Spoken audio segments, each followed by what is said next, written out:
Good afternoon, everyone, and welcome to the Healthy Children webinar series. My name is Kara Zakavich, and I am the Child Injury Prevention Program Coordinator at the Saskatchewan Prevention Institute. The title of this webinar is Child Development and Injury Prevention. It was originally booked until 2:30 this afternoon, but we will not be taking up until 2:30. It will likely end around 2 o'clock. If you have questions, please put them in the chat box. This webinar is being recorded and will be posted on the Saskatchewan Prevention Institute website. The Saskatchewan Prevention Institute is committed to working collaboratively to promote primary prevention throughout the province. We share evidence-based information through print and web-based resources. We provide education and training in all of our areas of focus. We collaborate to help communities work towards primary prevention of identified needs. Content experts and consumers of our information and training are involved to help us expand our programming. Our mandate to reduce the occurrence of disabilities in children, along with the slogan, "Our goal is healthy children," guides the Prevention Institute's work.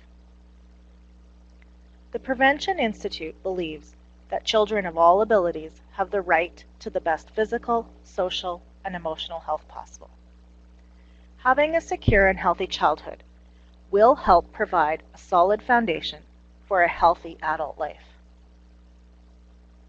The Child Injury Prevention Program works to raise awareness of injury risks and best practices to reduce the number of injury-related deaths and injury-related hospitalizations. Who do we raise awareness with? Parents, caregivers, professionals, community leaders, children, youth, and the public. The Child Injury Prevention Program is supported through the Acquired Brain Injury Partnership Project, otherwise known as ABI. This is a partnership between the Ministry of Health and Saskatchewan Government Insurance. The program covers a variety of safety topics such as falls, drowning, choking, play, car seats, and many more.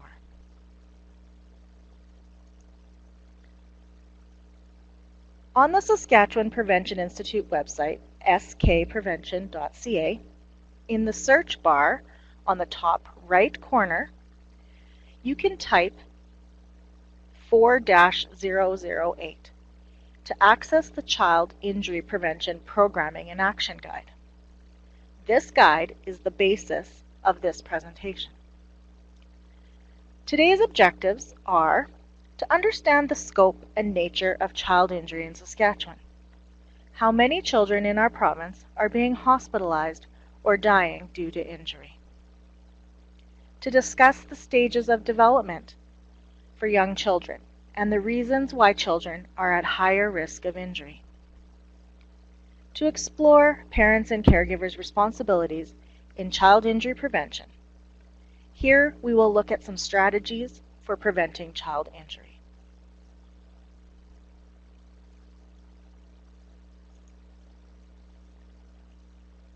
When I say injury, what does that mean? Injury is damage to the body. It may be visible, like a cut, or invisible, like a concussion. As I go through this presentation, I will say the word injury multiple times.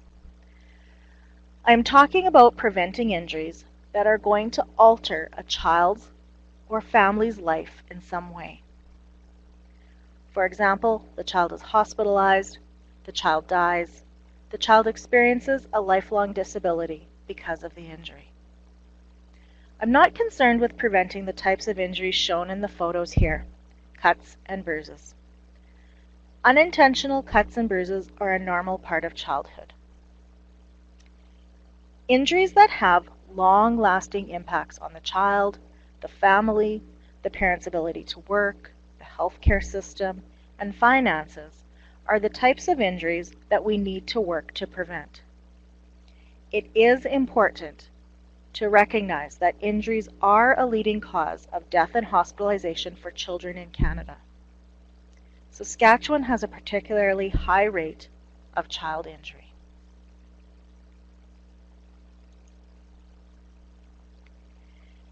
Every injury has 5 components: cause, intent, location, nature, and severity. By looking into more detail at each of these components, it gives us a better understanding and helps us identify prevention activities.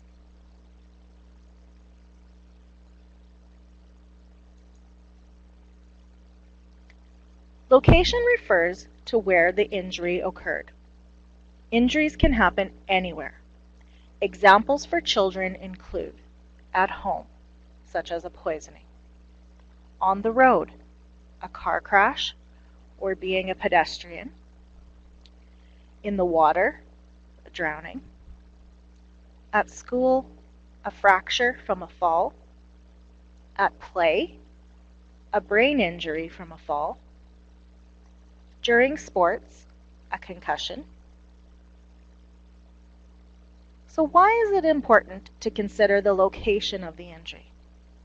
The location is the environment in which it occurred, and this includes what or who is physically in that space. Identifying the location is one of the tools to help us guide our prevention activities.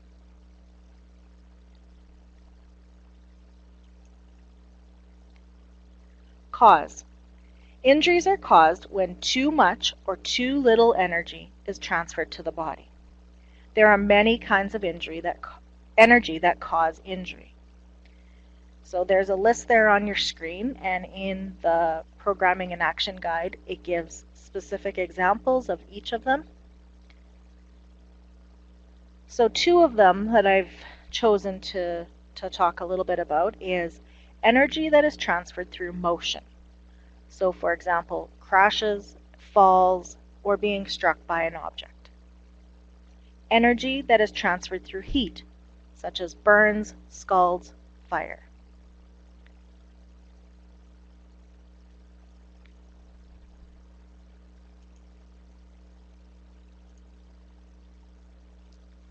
There are 2 categories of injury. Intentional injuries are the result of acts of violence. In the case of children, this would include child maltreatment and neglect, child abuse, and suicide attempts.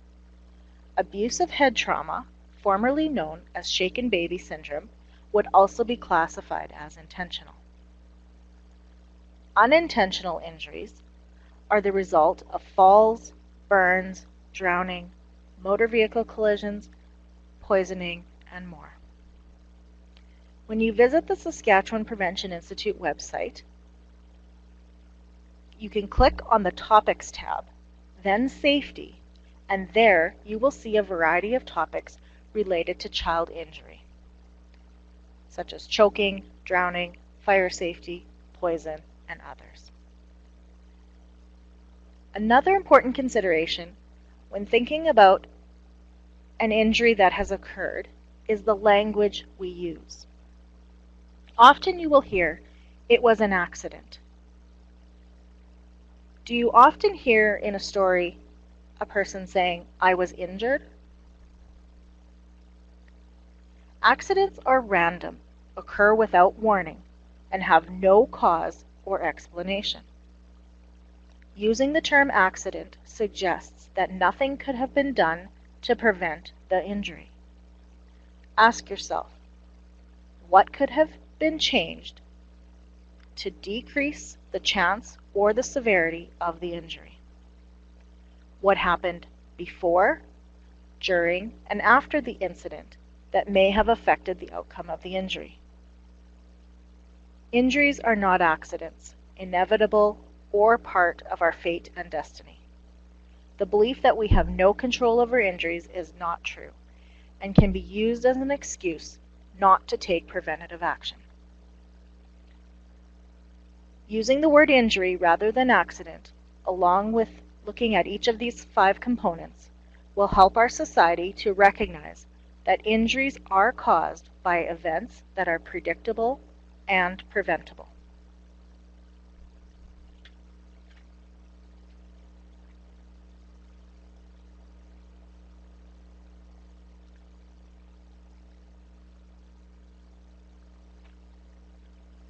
Using an example of a child pedestrian being hit by a car, we can look into some of these components.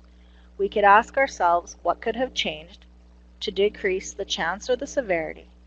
Some of the things that we can examine include: did the child cross at a crosswalk? Was the driver distracted? Was the driver going a reduced speed? What happened before? Did the child lose their ball and ran onto the road? What happened during? Was the driver distracted by a phone? Did the child not look before they crossed? Was the child being supervised?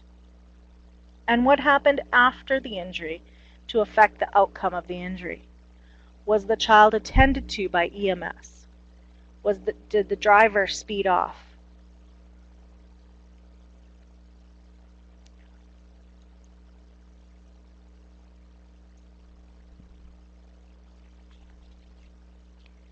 The nature of the injury refers to what actually happened to the injured person. This includes short-term and long-term impacts.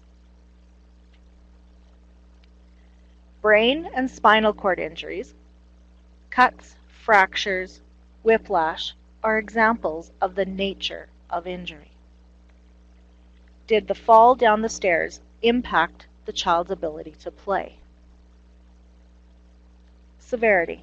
It is important to measure the severity of injuries. These are less severe injuries, there are less severe injuries such as cuts and bruises that can be self-treated. The more severe injuries include a broken bone or traumatic brain injury. These injuries require hospitalization and result in long-term or short-term disability or death. The other thing to understand about severity is the length of hospital stay. Some injuries are more severe because the child is admitted to hospital. The injuries that cause a lengthy hospital stay include fire and burns. These injuries require different attention, care, and treatment. And these injuries have a significant impact on the child, the parent, and the family.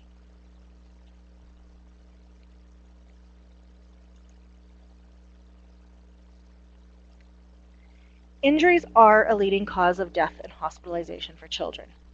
We have made progress over the years, although in Saskatchewan injury rates remain higher than many other Canadian provinces. Between 2004 and 2013, there were an average of 69 injury-related deaths of Saskatchewan children and youth under the age of 20 each year. For every Saskatchewan child that died due to injury, approximately 24 children were hospitalized. This means that there were 1,657 injury-related hospitalizations on average each year. This number does not include the children that were seen in minor emergency, doctor's offices, or treated at home for injuries. These numbers only reflect those that were admitted to hospital, which means the number of children injured each year is much larger. It is important to remember that the majority of injuries are predictable and preventable. Focusing on the prevention of injuries is an important way to reduce childhood hospitalizations and deaths.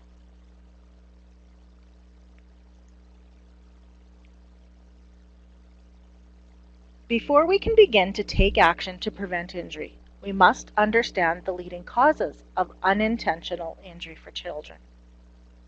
In Saskatchewan, from 2004 to 2013, the leading causes of injury for children birth to age 9 were falls, playground falls, unintentional poisoning, sports-related, cycling, fire, motor vehicle occupant, pedestrian, suffocation, ATV. So why would falls be the leading cause? What is going on with young children under 9 years of age that puts them at risk for injury? You can type in the chat box any characteristics or behaviors of children under 9 that you know and see that would contribute to these types of injuries.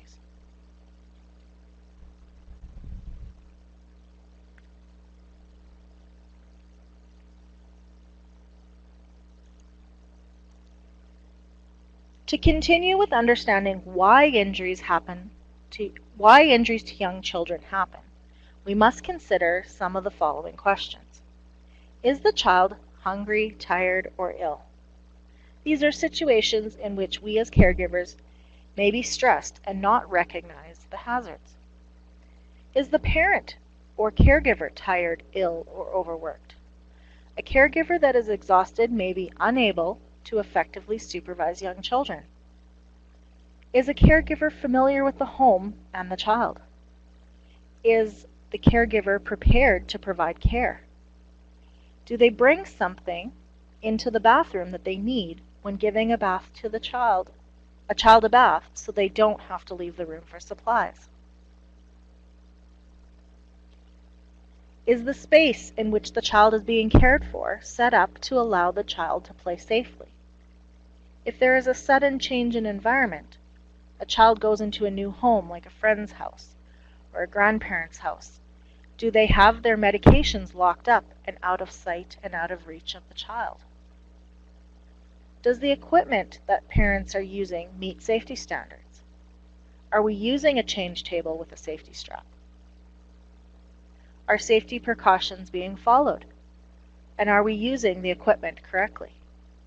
Is the bike helmet fitted properly? Is the child car seat installed correctly?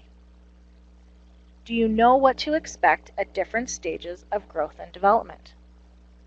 As children develop physically and achieve those developmental milestones, such as rolling over, putting things in their mouth, and climbing, it is important for anyone who cares for the child to remove the hazards to prevent injury.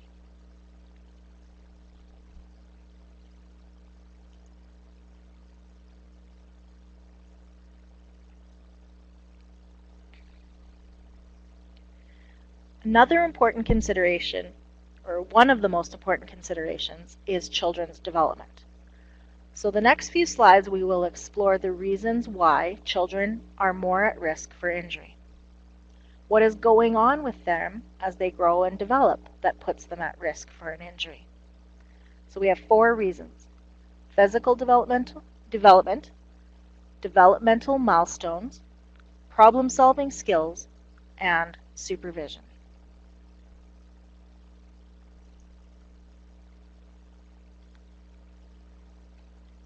Children differ from adults in a variety of ways, and this can cause children to be at increased risk for injury. They are not small adults. Children's heads make up a larger proportion of body size than adults do. This means they have imbalance, they fall easier, and their head can be more easily injured in a crash. Children's ribs do not fully cover the lower abdomen. This can result in damage to internal organs in the event of a crash. Young children have a higher percentage of cartilage until puberty.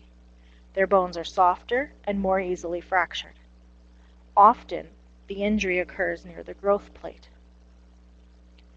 Children have a lower blood volume than adults. A small amount of blood loss can be dangerous for children and increase the severity of their injuries. Children have smaller airways and breathe more rapidly. A short, narrow trachea in children under 5 years of age makes them susceptible to airway obstruction or choking. Children absorb more air pollutants like smoke because they breathe faster than adults and inhale more air relative to their body weight. Their need for oxygen is greater because of their intense anabolic process. Children have thinner skin. This puts them more at risk for burns, and they absorb contaminants quicker than adults. Children have a larger body surface area for their weight, making them susceptible to hypothermia due to less heat production. As children develop, so does their physical coordination. Injuries may occur as a result of children not yet being coordinated enough to manage the tasks that they are attempting.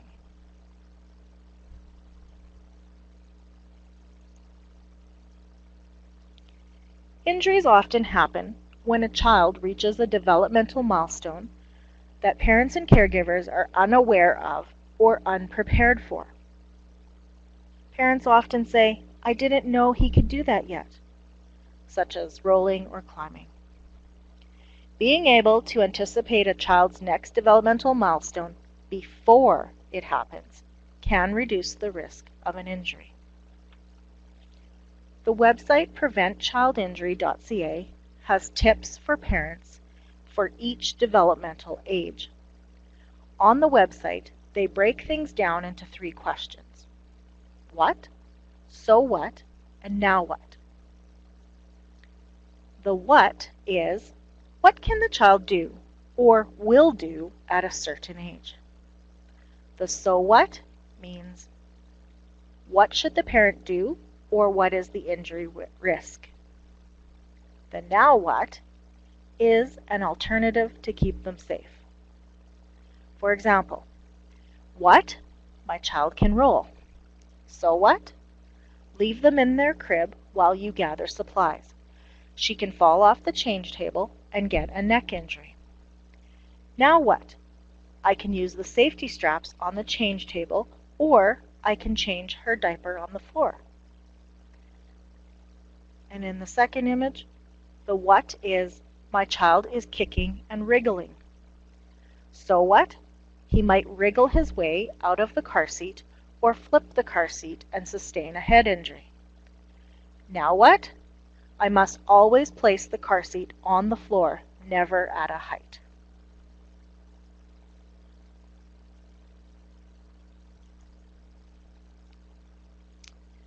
So continuing on with some of the developmental milestones and what that means for safety. So we can break down children's developmental milestones into sort of groups. So typically birth to 6 months. What is going on with children in this period of growth and development? Well, we know that they have a large head and they have weak neck muscles. So baby's neck can be injured if his head is not supported when he's picked up, held, or carried. Baby can be severely injured in a car crash. A rear-facing car seat can help reduce the risk of an injury. And baby may not have some obstruction with breathing if his nose and mouth are covered by pillows or anything placed in his crib.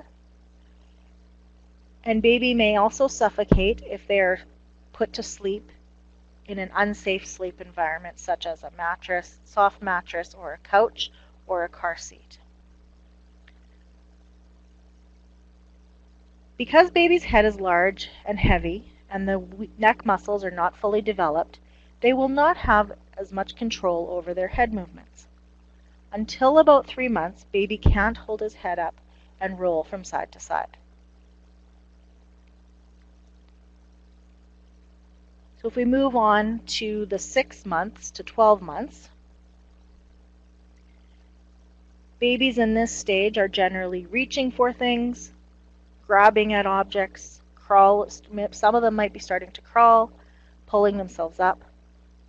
And what do these milestones mean for their safety? The child can choke on things that he or she puts into his or her mouth, including food. Baby can fall downstairs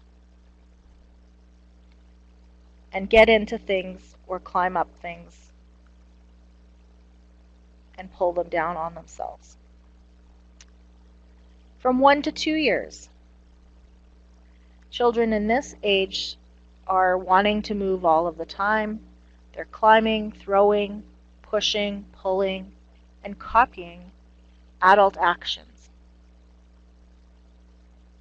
The safety considerations here include falls, for sure, falls downstairs, falls out of windows, furniture like televisions or bookcases that are not secured to the wall can fall on the child if she climbs or pulls on them.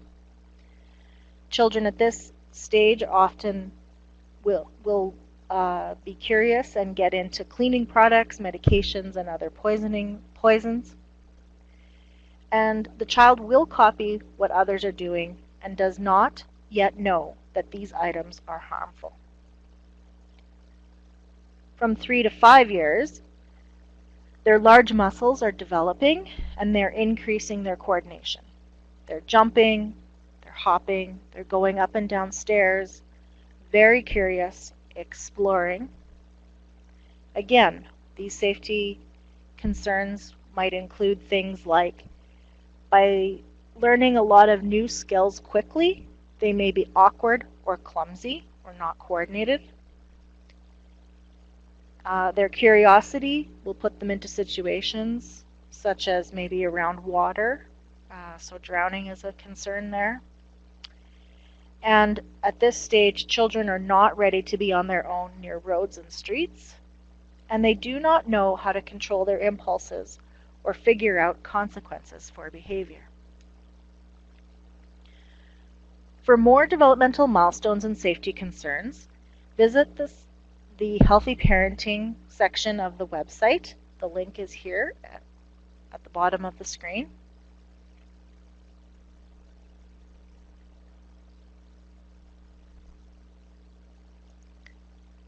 Okay, so let's imagine that these two children are your children that you are taking care of, ages 2 and 4. We want to consider their personalities, their skills, their abilities at each of these ages. And what do these things mean for their safety as they are playing in the yard, as you are harvesting vegetables? So the 2-year-old, we know, run easily, curious, not scared, easily distracted, short attention span. The 4-year-old, hop, kick, likes to copy the adults. So what does this mean for their safety? Well, they may run away while they get their attention span is short, because their attention span is short, so they'll run away from maybe where the parents are working. They might be distracted by something going by, like a tractor. The 4-year-old will want to use the tools that the mom is using or the parent is using in the yard. Will move through the space quickly. So some safety considerations could include making sure that the children have an enclosed play area, that maybe the child is given some tools alongside the parent to use to keep their attention. Make sure that any farm vehicles are not being moved around the area where the children are. Supervision is certainly a huge safety concern here. And the parent is prepared to switch tasks when the children's attention span is gone.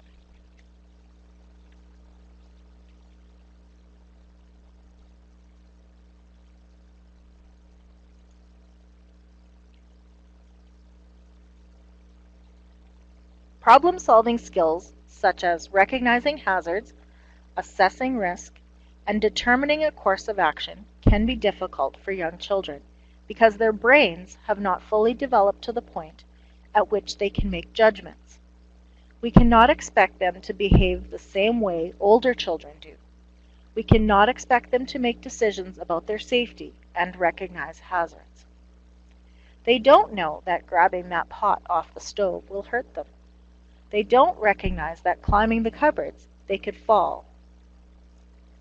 They don't know that if they reach into that drawer, that there might be something sharp that can hurt them. Children need adults to help them problem solve to stay safe. Young children's brains are still developing, and therefore children have limited ability in many skills despite being taught correct safety practices. They may not be able to recognize danger, they may not have the ability to be cautious or judge the distance of oncoming traffic if they are out riding their bikes.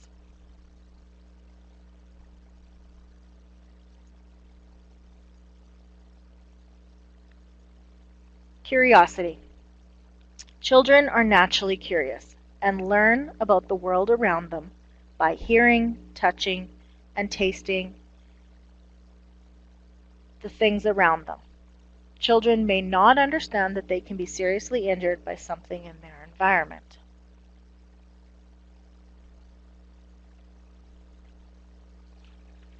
For the child in this photo, he will drink the water in the pool. He will see something outside of the pool and want to crawl to get it. He'll put the bug in his mouth. Curiosity is how children learn. In terms of injury prevention and safety, we don't want to stop children from exploring, but we do want to stop the behaviors that will cause serious harm.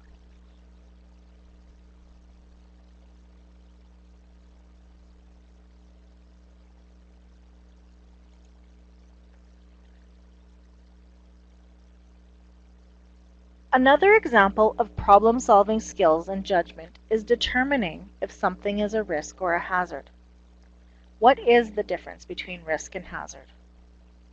A risk is the challenge or uncertainty in the environment that the child can recognize and learn to manage by setting her own limits and building her own skills. An example of risk during play is a child climbing one branch higher on a tree. A hazard is a danger in the environment that could seriously injure a child and is beyond the child's ability to recognize. An example of a hazard is a tree branch that is rotted. It is important to understand that risk does not mean danger. During play, children should be managing the risk or challenges, while caregivers are responsible for managing the hazards. Children can be involved in identifying the hazards, as this can be an important learning opportunity for them. For example, an adult and a child can work together to identify trees that are safe for climbing, with the adult asking directed questions, such as, "Do you see any rotted or broken branches?" In the photo on the screen, what would be the risk with water? How deep to go? Jumping off the diving board, choosing to do that. Going down a water slide. What would the hazard be? Fast-moving water? A swim area that is not closed off to boats.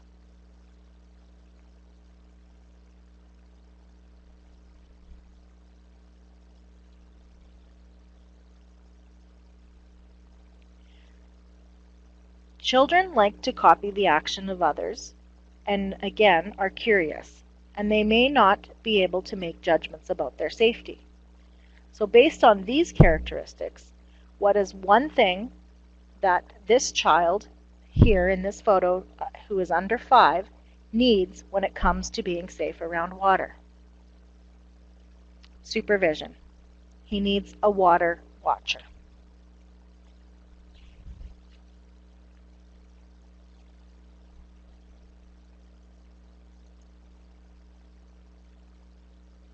Injuries often happen when caregivers are not directly supervising children.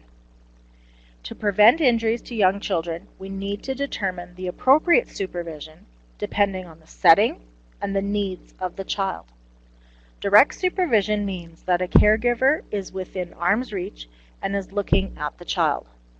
The younger and/or more impulsive the child, the more important it is to stay within reach of the child so the caregiver can move quickly to stop injury risk behavior. Effective supervision can change depending on the setting, the age of the child, and the needs of the child.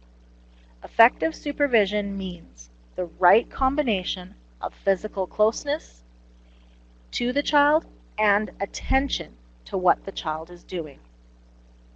Nothing replaces supervision. Supervision also requires teaching safety skills and lots of repetition. Supervision cannot be distracted. In the case of water safety, most often there was a lack of supervision when a drowning injury occurred. One of the effective strategies for water safety includes having a designated water watcher. This means parents need to be intentional in their supervision and not leave it to chance. Supervision is the responsibility of adults. Sibling supervision is not as safe. Older children may not be competent in understanding and following safe practices, and younger children do not always comply with sibling direction.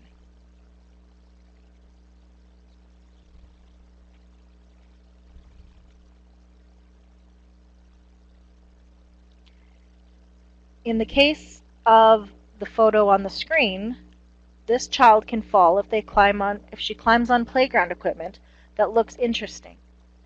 This does not mean that we don't let her play on that equipment. We need to find the right equipment for her skills and guide her with our words, like, put your foot here, or asking questions such as, where are you going to grab onto?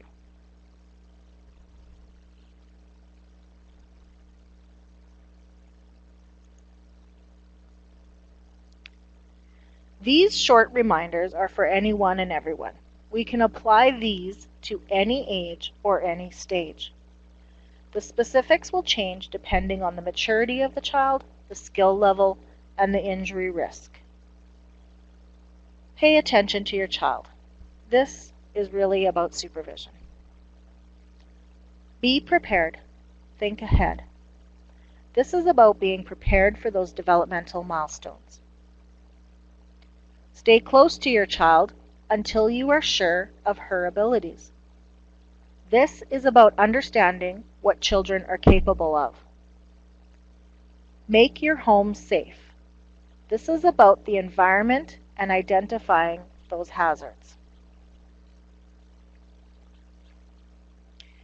For younger children, children under 3 years of age, it is the role of the adult to remove the hazard, such as securing a bookcase to the wall so the child doesn't pull it down on themselves.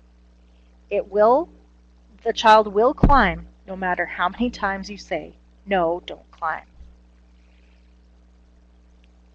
Start teaching your child early about being safe. This is about the children's ability to make decisions about their safety. Set a good example. This is about children's curiosity and them copying the actions of adults.